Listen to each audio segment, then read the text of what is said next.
Good morning and welcome to Love Every Moment, coming to you today from St. Mary's, Georgia. Today's verse is Matthew 6:24. No one can serve two masters, for either he will hate the one and love the other, or he will be devoted to one and despise the other. You cannot serve God and wealth. And this is a very rich verse. Well, let's look at a cross-reference that's quite familiar to many of us. That's 1 Timothy 6:10.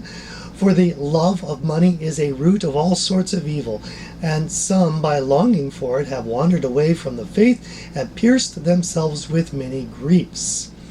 Notice it doesn't say money is the root of all evil. It says the love of money is a root of all evil. But it doesn't mean that money itself is bad, and especially if we have good money management principles. I like to think of it as, even though I own a home, it's not really my home. It's God's home, and I'm just there being a house sitter. I'm taking care of it, I'm living there, but it really belongs to God, and it's His to deal with as He wants.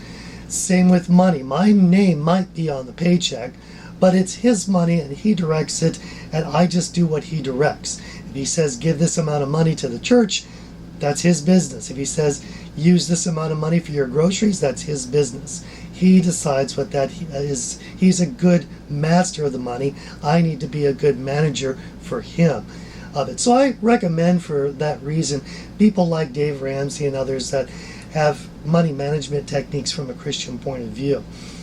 But let's look at one other cross-reference here, and that is 1 John 2:15.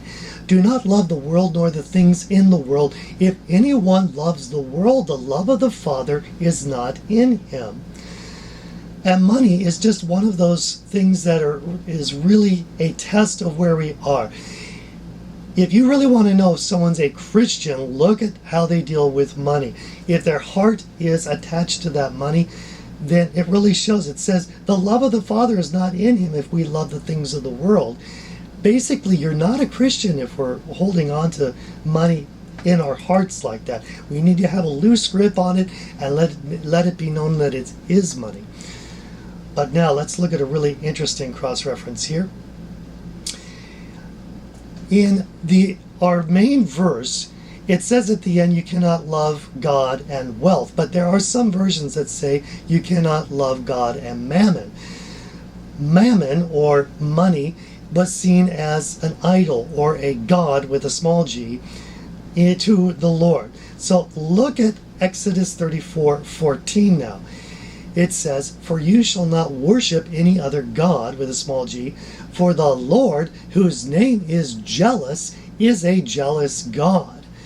And that's really interesting. When we first read that, we think, boy, that's an odd name to call God, jealous, whose name is jealous, and that He's a jealous God. Isn't that a bad thing? No, not for God it isn't. And look at it from this point of view. Let's say that I'm married and I say to my wife, wife, I love you, and I'm going to devote myself to you 99%.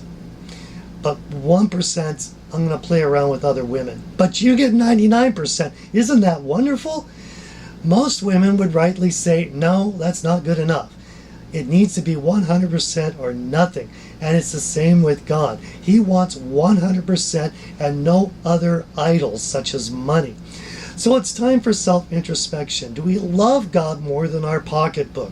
Do we love Him more than our house, our RV? Do we love Him more than our politics, than our nationality? Do we love Him more than our diet, the food we love to eat? Do we love Him more than our hobbies, our dreams, our goals, our employment?